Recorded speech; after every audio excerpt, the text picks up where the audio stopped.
President, thank you for inviting me here in this extremely important meeting. Ladies and gentlemen, welcome to Greece, welcome to Athens. I would like to congratulate the Hellenic Parliamentary Budget Office for the initiative to host this meeting in our country. It provides me with the opportunity to share some thoughts on the priorities of our fiscal and economic policy. As you know, over the last years, the world has faced consecutive major adverse shocks. Although our economies have proved resilient, these shocks have left, of course, their mark. Low growth levels, persistent inflation, and rising public debt. Within this challenging environment, the Greek economy has emerged, I think, as a success story. We have achieved the fastest fiscal consolidation in the Eurozone's history, with the debt-to-GDP ratio declining by 44 percentage points from 260% of GDP in 2020 to 162 of GDP in 2023. We have restored primary surpluses 1 year earlier than expected. And we have regained investment grade, a milestone achievement following a series of credit rating upgrades. This success occurred against the background of strong economic performance. We are recording growth rates 4 or 5 times higher than the EU average. Unemployment has fallen and now is to practically pre-crisis levels in Greece. Exports of goods and services have almost doubled and are increasingly diversified. Real investment volume increased by more than 40% since 2019. We continue to have an investment gap, of course, but the progress is here. How did we manage to turn the tide and transform Greece from black sheep to a best performer? As I have said many times, this success was not the result of luck. It was the result of the sound economic policy pursued by the government of New Democracy, the government of Kyriakos Mitsotakis, over the last 5 years. A policy which was based on fiscal prudence, of course, to restore market confidence. We learned the lessons of the past decade. This policy was based on tax reductions as well to improve competitiveness of our economy. And of course, it was based on structural reforms to improve the business environment and attract investments. Looking into the future, we are determined to follow the same path, the same policies that led to these impressive results, accelerating, of course, our pace and pressing ahead with all the necessary structural reforms. Fiscal prudence will, of course, remain a central pillar of our policy. Over the next years, we expect to have primary surpluses above 2% of GDP. And public debt is expected to decline further, reaching 146% of GDP in 2025. Are these forecasts over-optimistic? Judging by experience so far, the opposite is more likely. In recent years, our economy has systematically exceeded the forecasts, and our goal is to continue positively surprising everyone, both inside and outside our country. I would also like to make clear that our commitment to fiscal discipline is independent of the EU fiscal rules. We firmly believe that sound public finances are a precondition for sustainable growth, and that markets exercise strong discipline on unsustainable policies. As I said in the ECOFIN meeting where we have decided the new fiscal rules, I underlined that regardless of the final decision, Greece will continue to follow the fiscal discipline path, because we know that except the surveillance of Brussels, we have the surveillance of the investors, of the markets, of rating agencies. As I said, we learned the lessons of the previous decades. But fiscal prudence does not only mean matching public spending to the available resources. It also entails making the most of those resources by setting the right priorities and increasing the effectiveness and efficiency of public spending.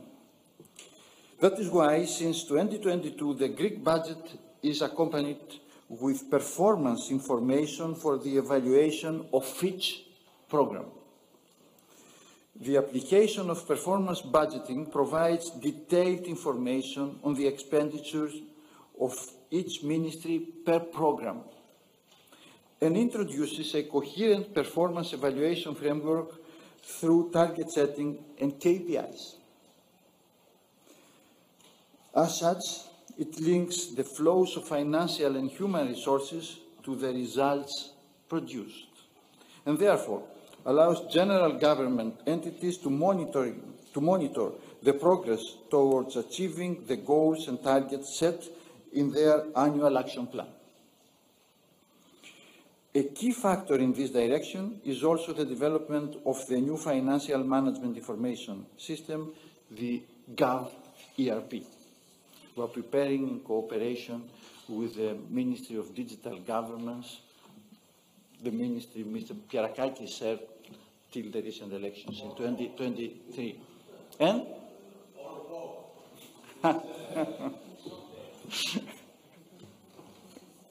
Regarding taxation, our policy will focus on tackling tax evasion and tax avoidance. This is important not only for reasons of fairness, but also because it allows to simultaneously increase public revenues and decrease the tax wedge on businesses and households.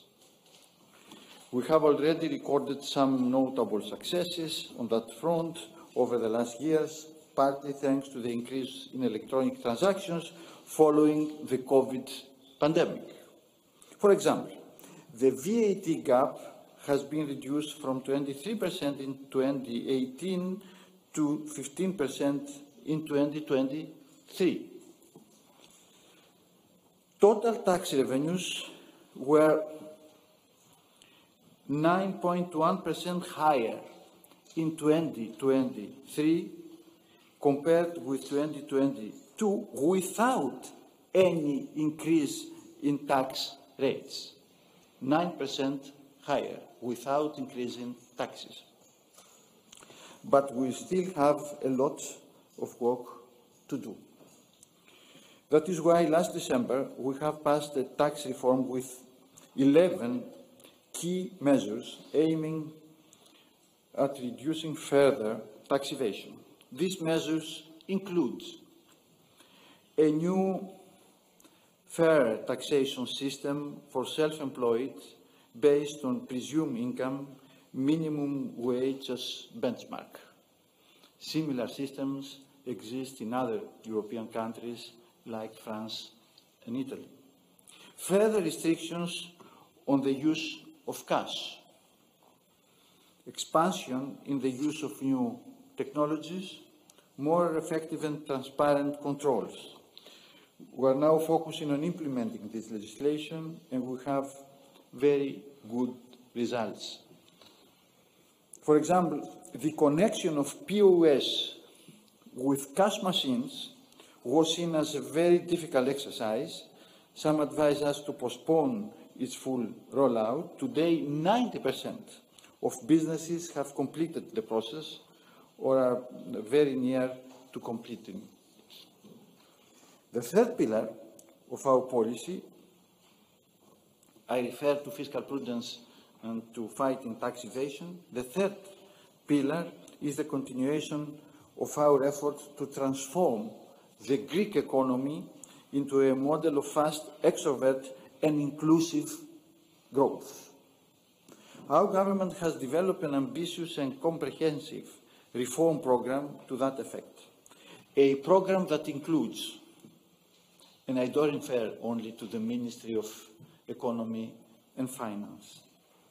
The program includes improving the efficiency of the justice system, raising the performance of the civil service, improving education at all levels, developing renewable energy sources, and accelerating the digital transition.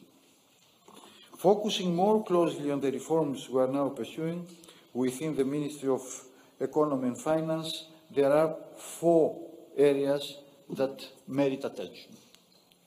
First, we continue our efforts to improve the prospects of our banking system to ensure that businesses have access to financing. Over the last 12 months, we introduced measures to further reduce the stock of NPLs.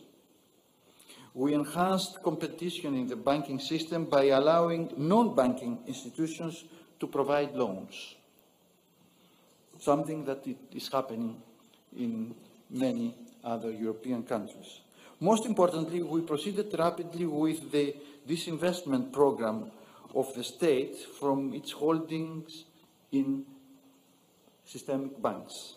As a result, 3 systemic banks are now totally under private control, 100%.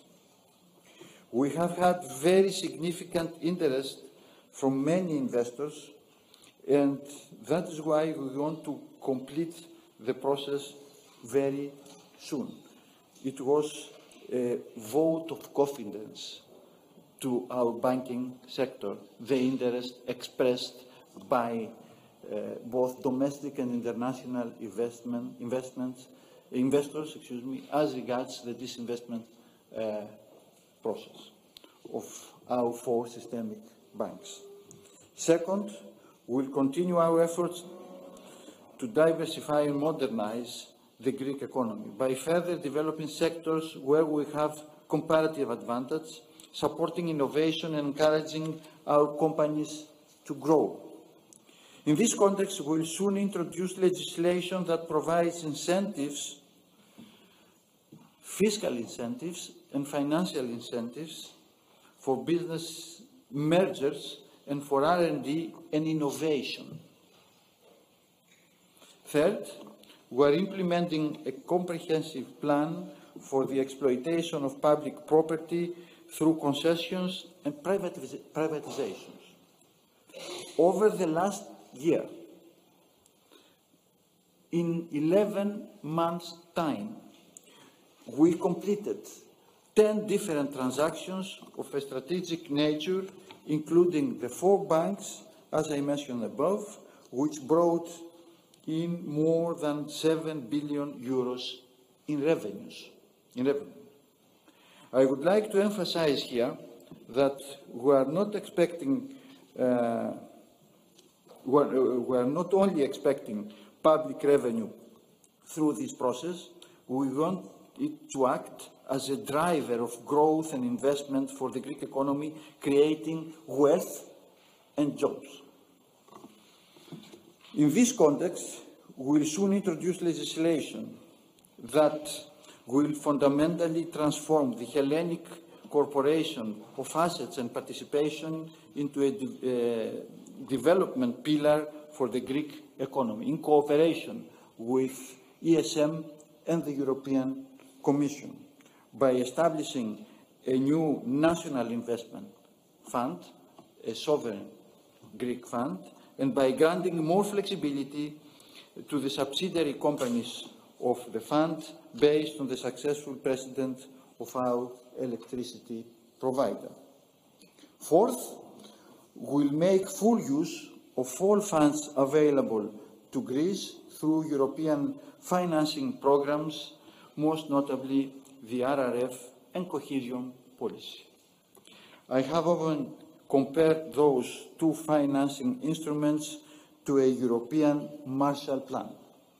Greece will receive 57 billion euros until 2027, and if we include the additional funds that will be mobilized through national public and private resources, the total amount exceeds 80 billion euros for the same period. We are already front runners in the absorption of RRF, having received almost 15 billion, and a few days ago we have submitted an application for another 2.3 billion euros.